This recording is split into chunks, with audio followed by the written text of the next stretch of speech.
Welcome to Perfectly Planted Podcast. I am your co-host, Vesime. If this is your first time joining us, welcome. Thank you so much for being here. And if you are part of the Perfectly Planted community, thank you. And thank you for joining us again. Daphne, good morning. How are you? Good morning, Vesime. How are you? How was your vacation? It's good to see you back. I know it's so great to see you. And, I can't believe it. This is our last podcast for 2022. This year has gone by so fast, and I know we have a good one for you. But you asked me about my vacation. Yes, I had a lovely time. It's such a must. It's such a must to do. A Yep. getaway and just deconnect and disconnect. Sorry, from just daily life and the hustle and bustle, whatever you want to call it. And especially now with the holidays, I think that when everybody's just striving for all the wonderful memories and the perfect memories, I think you'll find that the book that we chose, I know you're going to talk about it, is perfect one. Perfect memories. Yeah. Right? Well, that is a good introduction to today's book. So today, Vesime and I are going to be sharing with you our thoughts on Brené Brown book, The Gifts of Imperfection. Um, I don't think we need to introduce Dr. Brené Brown. I imagine everyone globally has heard about her. She is a licensed medical social worker. She's a writer, a researcher, and a professor at the University of Houston. And, I honestly can't remember when I first heard of Dr. Brené Brown. I've watched all of her TED Talks. I think I have most of her books. I gift her books to people whenever possible because I think she just has a way of distilling down the things that are in the back of our brain that you kind of know, but then you're like, oh. So The Gifts of Imperfection was published in 2010. And I wish that I had this book when I was in my 30s, because it may have allowed me to make some different decisions than I did as I was going through my career. And, as Vesime and I talked today, and I hope that you have an opportunity to pick up the book from your local bookseller or from Amazon and read it. But in each of the guideposts that are in Dr. Brown's book, she has a DIG, deep section. And DIG is an acronym for deliberate, inspired, and going. And what Dr. Brown does is she challenges us to get deliberate in our thoughts and our actions and our behaviors and how we get inspired to make new and different choices to take action and get going. So that was a long introduction, Vesime, and I will let you kick off today's conversation. Yeah, no, I mean, it's perfect. I think, gosh, Daphne, so I think mine was an updated version because it talks about how COVID has impacted us Oh, in the beginning, like a yeah. preface. But in each section, I mean, I dog-eared every single section. There's so many amazing nuggets in this book. And Yeah. I think that I'll probably read it again and gain more that I didn't catch the first time, and again and again. And you mentioned you weren't sure where you met, Dr. Brene Brown, or when you first heard of her. I remember I was watching the Oprah show. I think she came on, and I was like, "Who is this Mm-hmm. lady talking about joy?" And we'll get to that in a second. Like, how do you feel joy and really feel it without feeling vulnerable? And so she talks about that a lot. But I think we picked this book as our last book review of the year, especially this month, because I actually think it's so especially now in life, during the holiday season, we strive for these perfect memories, like I mentioned earlier. And it's really not possible. And Mm-mm. I think that perfection is something that we define as ourselves. Each person has a different perfect. And so when you're trying to meet this state of perfection, it's just unattainable, And so, especially for these perfect memories, perfect gifts, perfect, decorations, the perfect Christmas cookies and gatherings and all of that. It's like, it's just unattainable. And so I think that when we go into this and while you're reading the book, I mean, really open your mind and understand that perfection is not something that you'll ever achieve. It's something that you can get close to, but at the same time, you're also missing out on some of the joys of life by trying to strive for the perfection and not attaining it and getting disappointed or falling down or fearing or feeling vulnerable or what have you. So I think it relates to this season, especially, like I mentioned. Also, I wanted to talk about, you know, how this book makes you relate to feelings and emotions, our daily wins and losses, and how we react to each of them. I had a moment when I had one of those moments when she was in the beginning of the book. She states in the preface, it says, how much we know and understand ourselves is critically important, but there is something that is even more essential to living a wholehearted life, which is loving ourselves.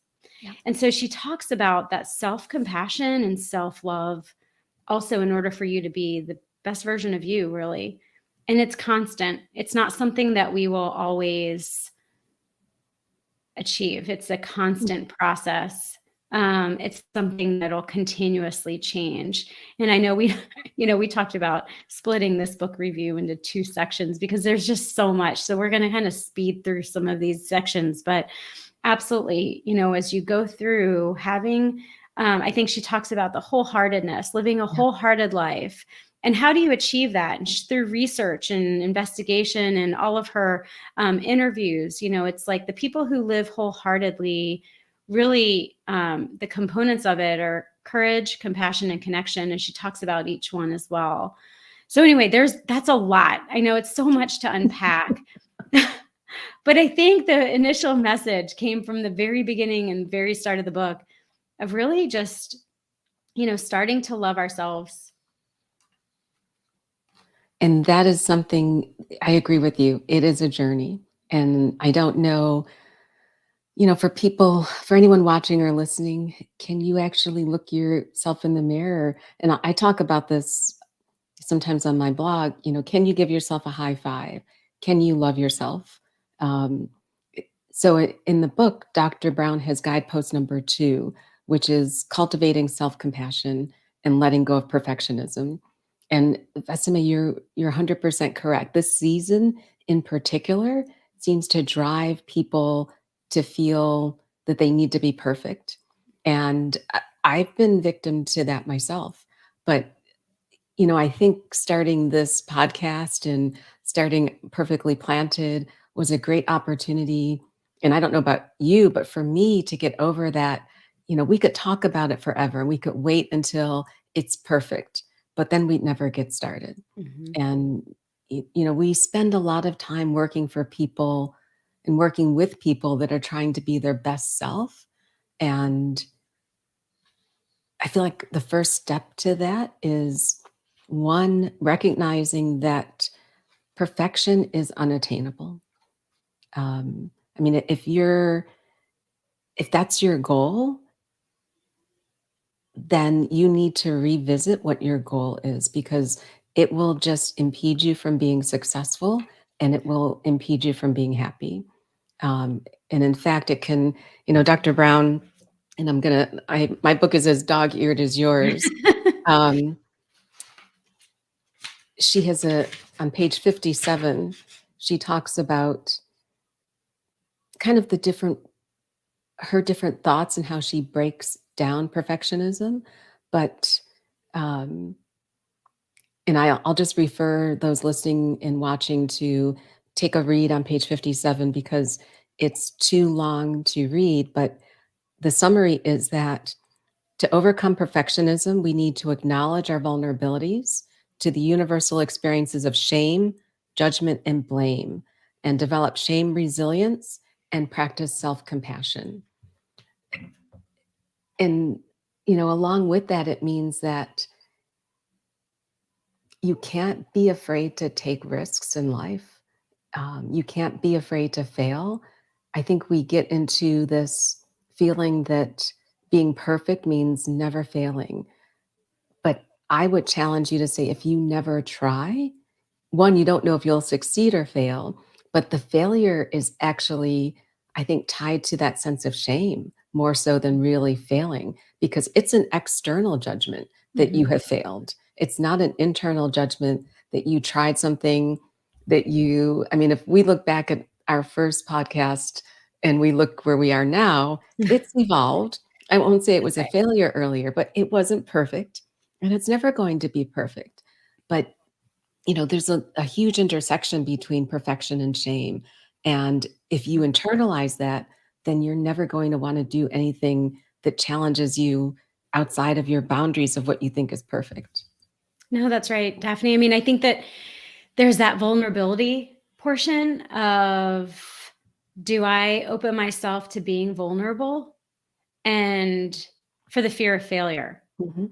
And failure is actually your perception of what other people think. Exactly. Right? Yep. So it's really internalized. It's really you setting you identifying yourself as failure. And you know what? We didn't do this when we were trying to take our first steps as babies. Time and time again we failed. And I think that, failure is part of success. It took me a long time to realize that. A long time, because when I would fail at something or didn't make it as perfect as I thought it should be, I would just go back in my shell and follow the leader, because I didn't want to throw myself back out there for fear of what others would think. Mhm. And this is really personally and professionally, both. And I think that she talks about, there's one chapter about just that, letting go of perfectionism and living your most authentic life and authenticity and what makes you authentic, because everybody matters. Everybody matters. And so why do we put ourselves in this box that we think we should be living in? And I think, it's there's a quote, it's, Theodore Roosevelt's quote that she talks about too, that I love. Yep. And it's that comparison is the thief of joy. When I first heard that, I thought, oh my gosh, you're right. I mean, Mhm. how many times do we go through, social media scrolling? Social media is back. Before social media was magazines or television shows, and you're constantly comparing yourself with these models or with actors, actresses, whoever it may be, singers, and it's like, what, you're trying to be like them, but you're missing out on what you can provide to this world, Mhm. because we are all here. It's a gift to be here, and we all have something to authentically bring to the table, essentially. And so that oftentimes I have to remind myself, even today, how comparison is a thief of joy. Stop comparing yourself with somebody else, because you don't know their story. Number one, you don't know what struggles and failures that they've gone through that you haven't, for fear of being vulnerable and Mhm. failure that you've essentially defined for yourself. And so it's just like this cyclical beast of self-doubt, that really harbors us from doing what we really want to do and what we would thrive to do. Um, so we talked about how the courage, compassion, and connection. And she talks about, this is the whole courage part of it. I mean, I think courage plays in a lot of pieces within her book and all of her guideposts, but I mean, that's the courage. Like, how do you get out and understand that it's okay to fail? Mhm. Failure is actually good, and I tell my kids that all the time, because, I don't want, as a mom, I don't want them to ever feel discouraged because they failed, Mhm. because it's not a win or loss. It's a win or learn. You learn. What did you learn? What can you do better? What can continue to grow on? And it's going to be a continuous growth stream. That's it. I mean, that's it's that you don't think that you're going to have there's soccer games. Don't think every single soccer game is going to be perfect. It's not. Some will be better than others. but you should learn from each one. That was a lot. Nope. That was great. And I actually really also, I'm sorry, go ahead, Daphne. Did no, you have you go something? on. Oh, no, I think we're going to get to this section in a minute, but I love the quote that it's actually a line from a song that Brené recites.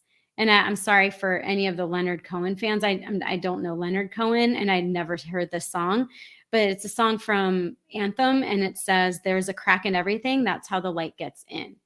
So these get pieces of imperfection or pieces of failure, whatever you may call, actually allows you to thrive and Mhm. continue to be a better version of yourself, or in other side, just living your best life. There's a crack in everything, and that's how the light gets in. I love that. Yeah. Um, and it also means that crack means that there's an imperfection in that. And it's funny because if I think back when we worked together, um, I remember then learning the concept of fail fast, where failure wasn't thought of as, I mean, people were afraid to fail. We know, and Yep. we know reasons why. Yep. But No, it at was the our same, culture, right? It was a culture. You don't fail. You're going to yeah, win this. yeah. Yep. But if you don't, I feel like you get in the comfort zone. I mean, it's really too easy not to push yourself, which is why I love what you do with your kiddos, because if they're always navigating between the lines or coloring between the lines, they'll never find out what they can do as a stretch. Mm-hmm. Um, and maybe they don't win the game, but they learn something every single time. Mm-hmm. Yeah. Daphne, I laugh because sometimes they'll take it and they'll listen to me on that. But sometimes they're like, yeah, we learned that we lost. You know what I mean?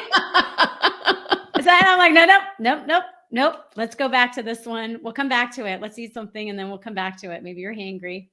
But no, I mean, it's like, it's true. It's true. It's constant growth. And, if you fail, you're not alone. If you win, you're not Mhm. alone. So it's Mhm. one of those things where why do we put such a negative stigma? And I also wanted to go back real quick to that quote of, there's a crack in everything. That's how the light gets in. I find that a lot of people around me, in particular, want to numb the cracks. And I know Brené talks about this, and Yeah. we're probably going to dig in a little bit more on it. And that's not good, right? Like it's okay to have, the days that aren't so great. It makes the days that are great even better. But I think that at times that perfection stigma that surround us is hard to achieve a lot of days. And we end up trying to numb it, whether it's being overwhelmed with so much, being perfect at work, being perfect at home, and I see it a lot. I see it a lot of numbing. And it's one of those things where, it's whether it's just pouring one glass of wine that ends up being two, that ends up being 10. Now, I'm not saying don't have wine. I'm saying, and because I've done this, Daphne, I mean, I used to want to chug a beer to try and like relax myself, Mhm. and I'm not an alcoholic, but I would be like, oh, it was a thought, like, Mhm. let me just like, drink something and let me just let this all go away. Or it was a little much and I couldn't handle it. Let me just have a glass of wine that ends up being half the bottle. You know what I mean? It's reality. And I've been there. It's just one of those things where that's not the way to face it. And I know Brené talks about ways of not numbing it and not living in this dark and not numbing the dark, because then you're going to also numb the light. No, you are 100% correct. And I think, I don't know if numbing got worse with COVID. Um, I do think that there's some numbing behaviors that have seemed to be more prevalent now, but trying to help people find ways to sit with their feelings is probably something that's really hard. Rather than the numbing doesn't make them go away. Right. The numbing just delays you addressing what is really either bothering you or upsetting you, or where you haven't succeeded in that realm of perfectionism. But you can't numb the problem away. It will Right. still be there. And eventually you need to find a way to, and I can't remember, it was a book I think we reviewed last year, sit and stew in your shame, your fear, your unhappiness, and understand what's the path forward. Mm-hmm. Um, and let that crack light, let that crack allow some light to flow Let in. in, but you have to let the crack happen. Mm-hmm. No, it's true, Daphne. I mean, I think that we try and put putty over those cracks. It's like bubble gum. It's Mhm. gonna break Yep, again, yep. and so just accept it and learn from it and move on. It's so much easier than said. I think that Brené talks about how she's battled addiction Mhm. and through this numbing. And one of her friends, through the 12-step process, put together a vowel check. And it's on, I'm wanting to say that our pages are the same, Daphne. It's I on think page so. 99, where A is, have I been abstinent today? However you define that. E is, have I exercised today? Mhm. I is, what have I done for myself today? That's a big one. You asked me that several times, and I'm like, um, Uh-huh. I mean, my workouts. So I kind of sometimes put the two, because the exercising is what I do for myself each day. That is my outlet. That is my mental health break. But I don't do anything. I mean, maybe I do, maybe I don't. It's hard. You have to think about it. The O is, what have I done for others today? I find that when you do something for others, it also brings you joy. It does. For Yeah. myself, that's how it is. And I want to speak for others too. It's when you do something for others, it does bring you joy more Mhm. than receiving. The U is, am I holding on to unexpressed emotions today? And the Y is, yay. What is something good that's happened today? Which I Exactly. love that. Um, and that vowel check, the page numbers are a little different, so we Okay. can, Yeah. I'll make sure to update that in the blog post, but that is a good daily check to go through. Hmm. For especially for people who, if you journal, it's something you could journal about, or if you do that 5-minute meditation at the beginning or end of the day, that's something that you could actually ask yourself. But you need to do something to reward yourself too. That's right. That's right. Eh, So that's me. Going on to, you talked about gratitude and joy, and I want to pull that thread a little bit because have you ever been afraid to be happy? Because have you ever felt that if I'm happy, I'm afraid I'm going to lose it. Someone's going to take it away from me. Um, and does that somehow tie into, that paralysis you get because you're almost afraid if things align, if I'm happy? And this happened a lot, as we were preparing for, as I was reading the book, I thought about it, and you may think about it with your kiddos, but I thought about it with my parents as I got older. And I felt that I thought they were invincible. And then as they grew older, I realized they weren't.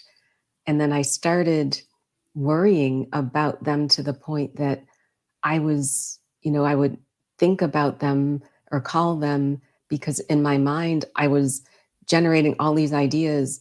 They didn't call me back. They didn't text me back. Did they fall down the stairs? Did something happen? Are they in the hospital?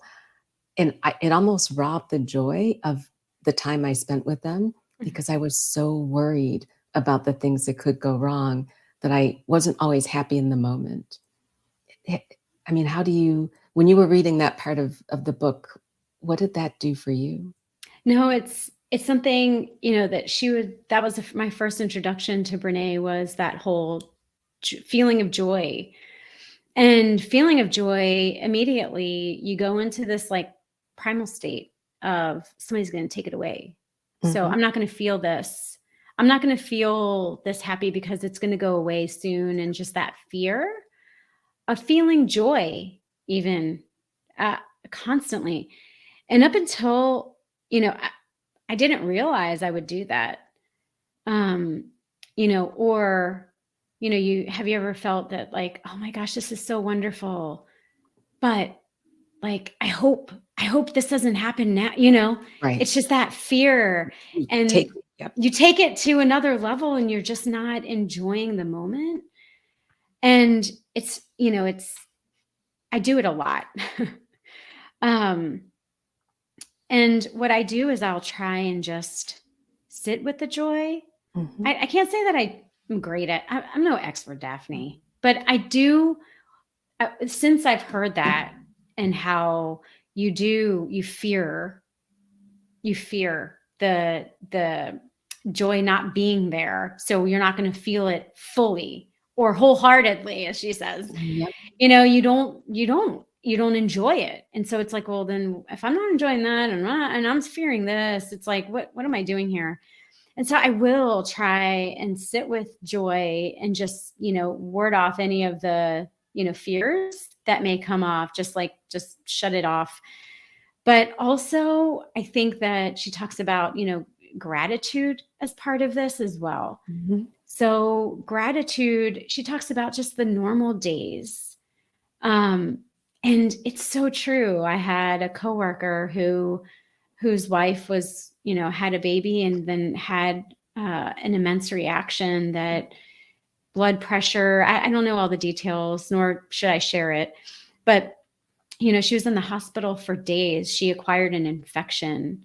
Mhm. And it was like, I remember they're telling me how they just want a normal day. You get joy in just having those normal days where you have your normal routine. And do we take time out of our everyday norm to be grateful, to express gratitude for, I do, for taking my kids to school. Mhm. It's not a chore for me. I'm grateful for it, because when I don't get to do that, I feel a void. So it's some of those things we're just trying to sit back.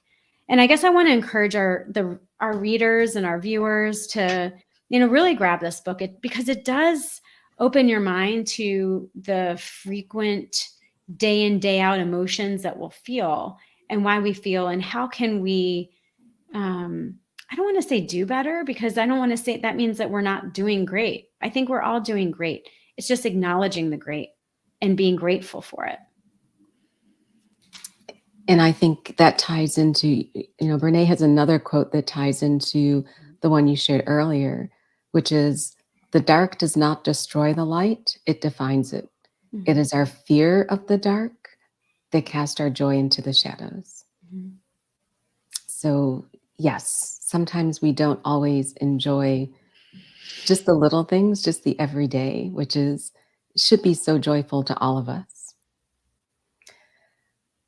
So there were so many parts of this book I that know. We could go on for another 30 I know. minutes. Hey I guys, how know. long do you want to stay on? Yeah.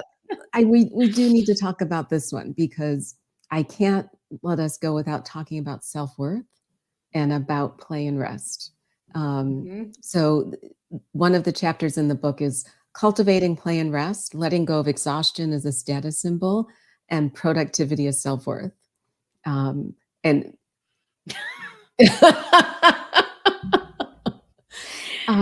yeah. So, I would love to ask you how you assess your self-worth. Is it how many contracts you get signed? Is it how many clients you have? Is it are are your clients happy? Are you are you tired and afraid to slow down because you worry that others will judge your self-worth, or judge your worth, not your self-worth, against those objective measures that don't necessarily have as much meaning? Yeah. Um, I mean, I know when we worked together that there were days and nights that we burnt the candle at both ends, because that's how we felt we were being judged or evaluated or assessed, or that was, to be honest, my perception of my self-worth was my presentation perfect? Were the clients happy? Were we bringing in more contracts? And that became a vicious cycle of I judged myself based on that metric, which was exhausting. Mm-hmm. And that exhaustion and that always climbing the ladder as a sign of status didn't necessarily bring happiness. Mm-hmm. I don't know where to start, Daphne. I mean, yeah, it's that achieving that perfection, right? Of what is expected from you. And oftentimes I feel a spotlight on me. Oh, she's done this before. She could do it. It's like, well, I have, but is it the right way to do things now? It's just one of those things where you oftentimes feel that pressure. Yeah. And you shouldn't be making a mistake. And it's like, well, I do. I'm fine admitting it. I do make mistakes, and because why? I'm human. And so it's that self-forgiveness, I think, oftentimes, but also that productivity and meeting your quota and making sure that you're still on top. Just the other day, I was given a spreadsheet at work to show what you originally planned you would bring in and what you did bring in, again, in the sales world. And I misread it at first. I'm like, what? How am I down there? I should be number 1, And then I look, and I was just like having self-doubt. I'm like, this isn't right. This isn't the way it should be. This isn't. And then I started giving myself excuses and whatever. And then I read it again. I was like, oh wait, no, I'm number 1. Sweet. And I was like, what is my problem? What is my problem? Like, that's not the way to do it. Mm-hmm. And it was like, I had to smack myself in the face for that, but it's that constant, you're working and trying to prove yourself and climbing the ladder and getting the title and, making more to spend more type of thing. And it's like, okay, let's give it a rest. And up until now, she talks about play and rest. Mm-hmm. And up until now, it's like, just recently, I'm like, wait, what? What's rest? I feel like I'm wasting time if I rest. But it's like your time should include rest. It's like, wait, what? It's taken me so long to really come to understand it and what that means. And what I found, is that, your mind does need to rest and shut off and just take a break. And because you'll do better that way. Nobody wants an overworked, overstressed person around them. Your family doesn't, your friends don't, your coworkers don't either. And so it's just that, taking a quick 10-minute mental break or a walk around, like you've mentioned so many times, that just clears your mind, is so important. It's as important as, if I'm being honest, it's as important as brushing your teeth every day, twice a day. It's like you need to do that. You need to do that. You need to clear your mind. And I think that I want to believe that COVID, for many people, made them realize that, okay, we're kind of overworking ourselves, like driving to the office, driving back, and getting back on our laptops. And after we come home from a 1-hour commute or whatever it is, and getting up early to try and make it in early, and just overworking ourselves. It doesn't do us any good. How are we living our lives well that way? What do you think, Daphne? Oh, how often do you rest, Daphne? That's what we all want to know. So that's a good question. I've spent, and I'll admit that I've had a little backslide recently, but I spent the past several years cultivating boundaries, So my sleep is a boundary. Mhm. My gym time is a boundary. I Yeah, I have a streak that I'm on. I call it as a streak. I have a consistent pattern where I force myself to go outside for at least 5 minutes every day. And the 5 minutes could turn into more, but I have to get out and see the trees, hear the birds, get some sun at least 5 minutes a day. Um, have I taken a vacation in the past 2 or 3 years? No, which I know is bad because you do need to rest and recharge because I think you come back stronger that way. But I've tried to carve out and create some clear boundaries around bedtime, gym time, walk time, even meal prep time. Those are things that I do not allow to be violated because it's me time. I think it's so important to do that. I mean, and you have to start somewhere. So I'm not saying, Daphne, how many times a day do you nap? But I do want to know Don't that nap. later, but you could tell us No later. naps. But I mean, it's one of those things where I don't nap either. But, taking those breaks and putting the boundaries, like you say, are so important. It's such a good first step. So you don't necessarily need like 5 boundaries that you have to do every day. Start small. Yep. I was actually just running on my treadmill. They do multi parts of a marathon, and I'm doing the New York City Marathon in 6 Oh, different parts. fun. So don't worry, I'm not running 26 miles like in one day. But I will say that, they were talking about how some of the most elite runners say slowly and slowly, take it slowly, slowly. That's how you do it, and take one step at a time. It's not a race. It's not that you have to do 5 or, whether, we try and make people live their healthiest lives, right, Daphne? I mean, you especially.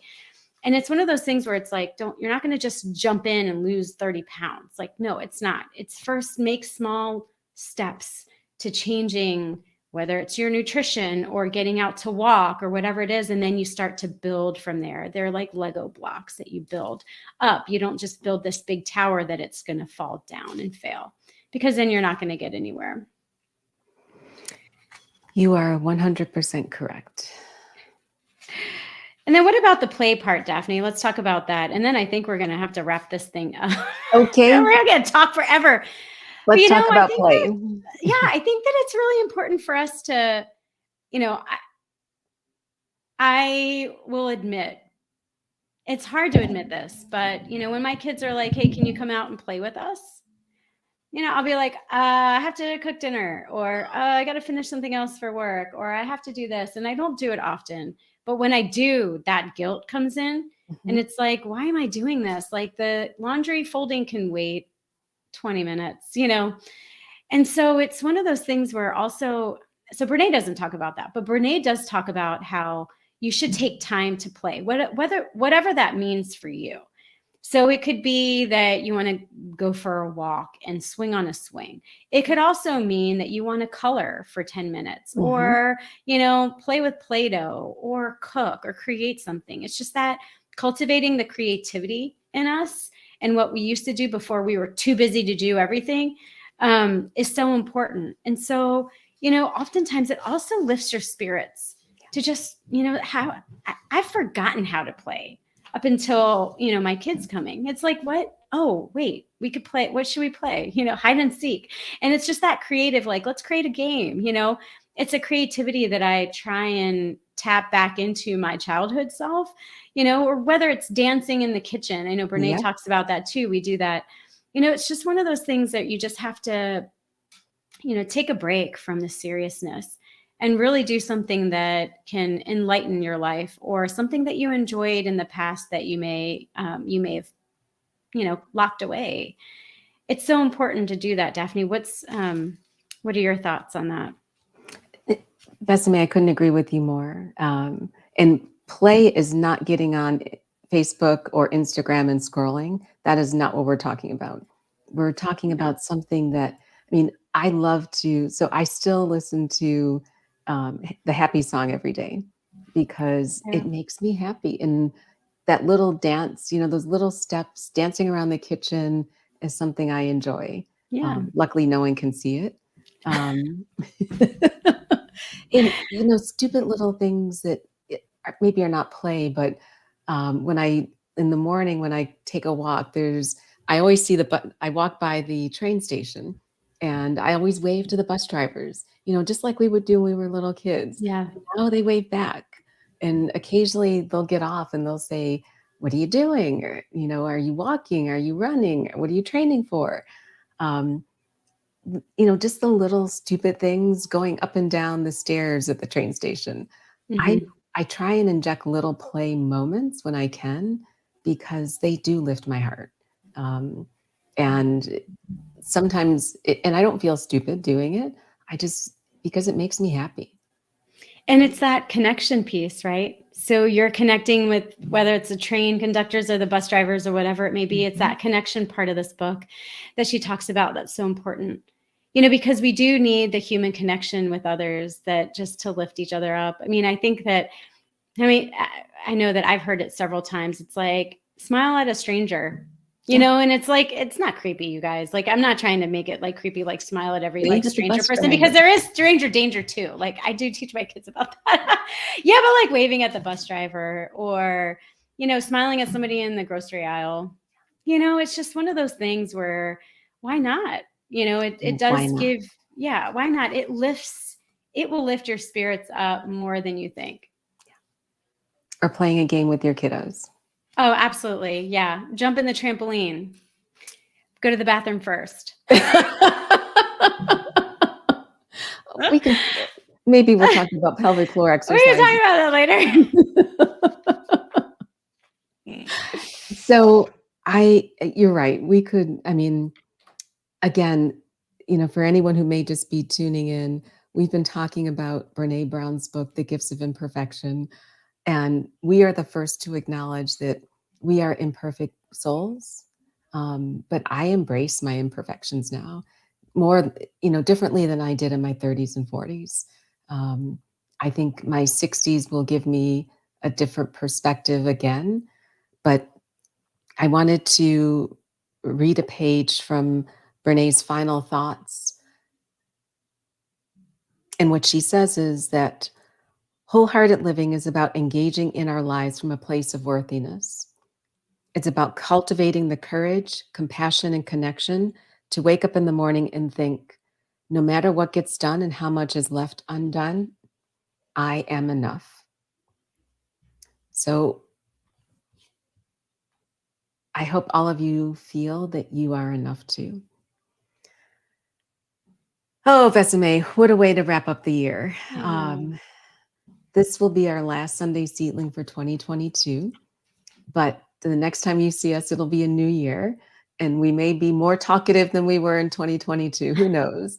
I think this went from a 10-minute health snack to a 30-minute health snack. And now we're coming up on a 45-minute health snack.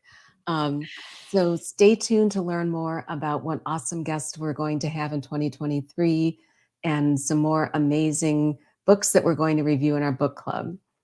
But more importantly, we hope that whether you're listening or watching in real time or after this is live streamed, we hope you're enjoying these conversations, and that maybe it's planting some seeds of positivity, knowledge, and empowerment in your life that will help you become your best self physically, mentally, emotionally, and spiritually.